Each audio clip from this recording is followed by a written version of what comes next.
2. Gratitude in Action.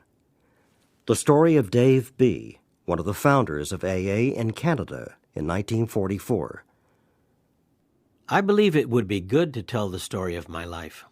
Doing so will give me the opportunity to remember that I must be grateful to God and to those members of Alcoholics Anonymous who knew AA before me. Telling my story reminds me that I could go back to where I was if I forget the wonderful things that have been given to me, or forget that God is the guide who keeps me on this path. In June 1924, I was 16 years old and had just graduated from high school in Sherbrooke, Quebec. Some of my friends suggested that we go for a beer. I had never had beer or any other form of alcohol. I don't know why, since we always had alcohol at home. I should add that no one in my family was ever considered an alcoholic. Well, I was afraid my friends wouldn't like me if I didn't do as they did. I knew firsthand that mysterious state of people who appear to be sure of themselves but are actually eaten alive with fear inside.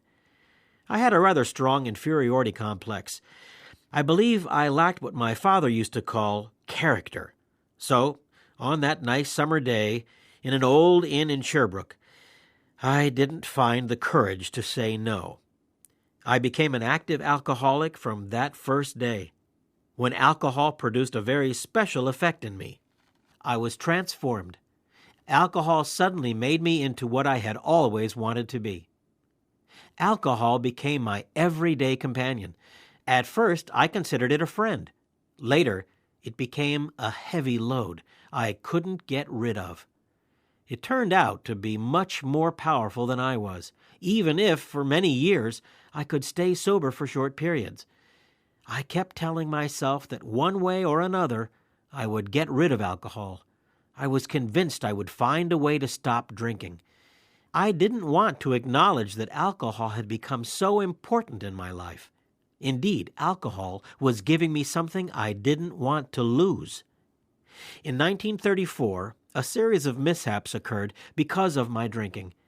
I had to come back from Western Canada because the bank I worked for lost confidence in me. An elevator accident cost me all of the toes of one foot and a skull fracture. I was in the hospital for months. My excessive drinking also caused a brain hemorrhage, which completely paralyzed one side of my body. I probably did my first step the day I came, by ambulance, to Western Hospital. A night shift nurse asked me, "Mr. B., why do you drink so much? You have a wonderful wife, a bright little boy. You have no reason to drink like that. Why do you?" Being honest, for the first time, I said, "I don't know, nurse. I really don't know." That was many years before I learned about the fellowship. You might think I'd tell myself, if alcohol causes so much harm, I will stop drinking. But I found countless reasons to prove to myself that alcohol had nothing to do with my misfortunes. I told myself it was because of fate, because everyone was against me, because things weren't going well. I sometimes thought that God did not exist.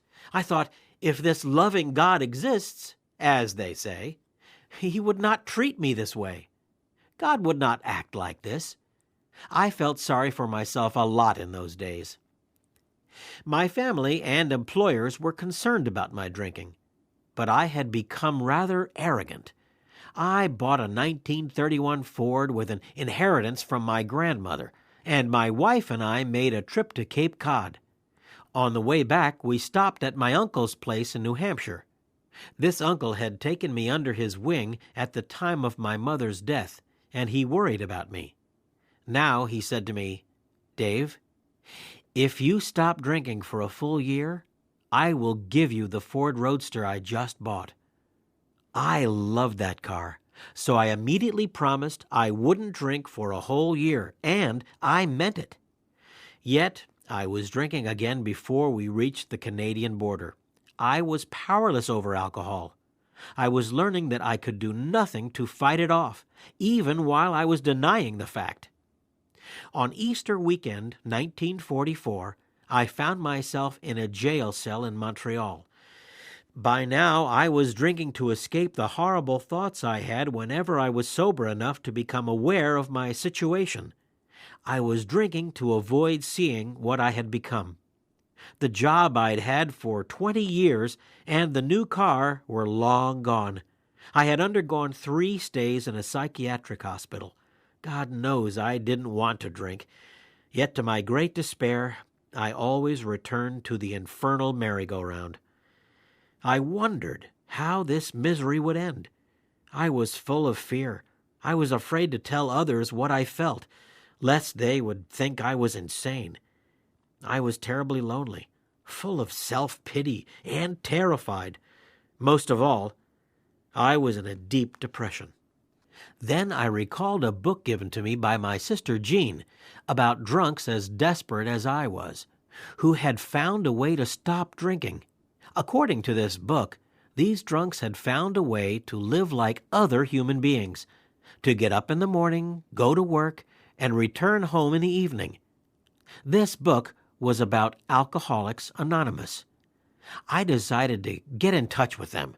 I had much difficulty in reaching AA in New York, as AA wasn't as well known then. I finally spoke to a woman, Bobby, who said words I hope I never forget. "I am an alcoholic. We have recovered. If you want, we'll help you." She told me about herself and added that many other drunks had used this method to stop drinking. What impressed me most in this conversation was the fact that these people, 500 miles away, cared enough to try to help me. Here I was, feeling so sorry for myself, convinced that no one cared whether I was dead or alive. I was very surprised when I got a copy of the Big Book in the mail the following day.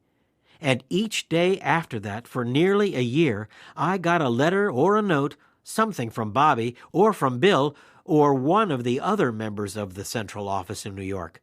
In October 1944, Bobby wrote, "You sound very sincere, and from now on, we will be counting on you to perpetuate the fellowship of AA, where you are.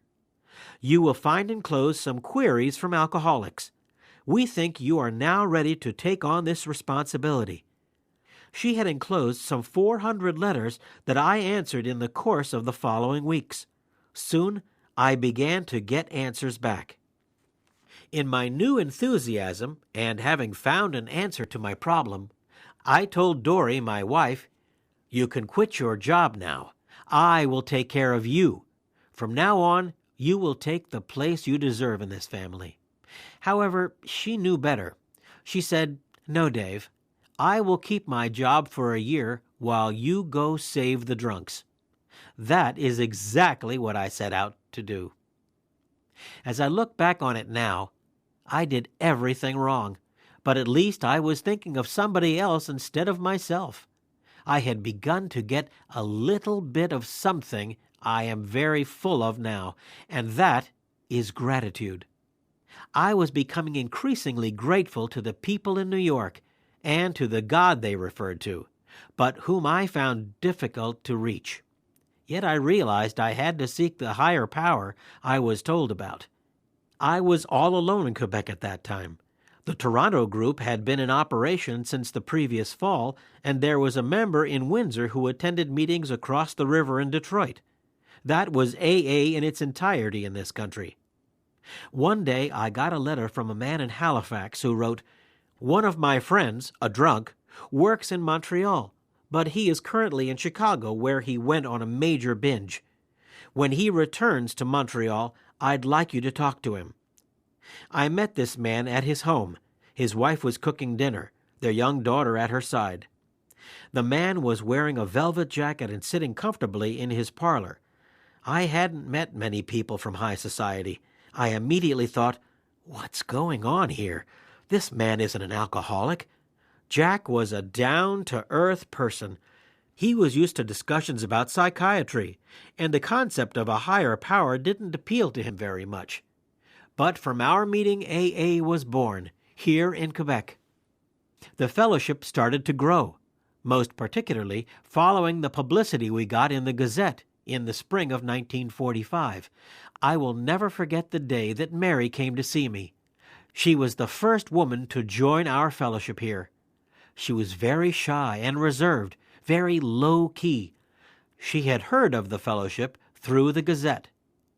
For the first year, all the meetings were held in my home.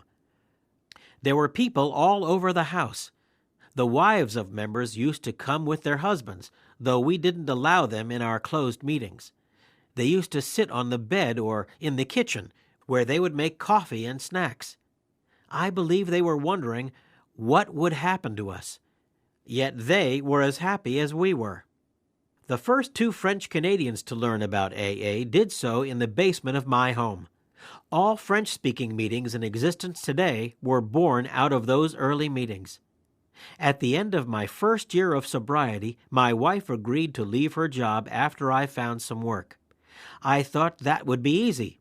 All I had to do was go see an employer, and I'd be able to support my family in a normal fashion. However, I looked for work for many months. We didn't have much money, and I was spending the little we had going from one place to the other answering ads and meeting people.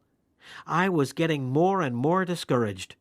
One day a member said, "Dave, why don't you apply at the aircraft factory? I know a fellow there who could help you." So that was where I got my first job. There really is a higher power looking after us. One of the most fundamental things I have learned is to pass on our message to other alcoholics. That means I must think more about others than about myself. The most important thing is to practice these principles in all my affairs. In my opinion, that is what Alcoholics Anonymous is all about. I never forgot a passage I first read in the copy of the Big Book that Bobby sent me. Abandon yourself to God as you understand God. Admit your faults to Him and to your fellows. Clear away the wreckage of your past.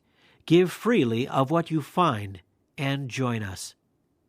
It is very simple, though not always easy, but it can be done. I know the fellowship of AA doesn't offer any guarantees, but I also know that in the future, I do not have to drink. I want to keep this life of peace, serenity, and tranquility that I have found. Today I have found again the home I left and the woman I married when she was still so young. We have 2 more children, and they think their dad is an important man. I have all these wonderful things, people who mean more to me than anything in the world. I shall keep all that, and I won't have to drink, if I remember one simple thing, to keep my hand in the hand of God.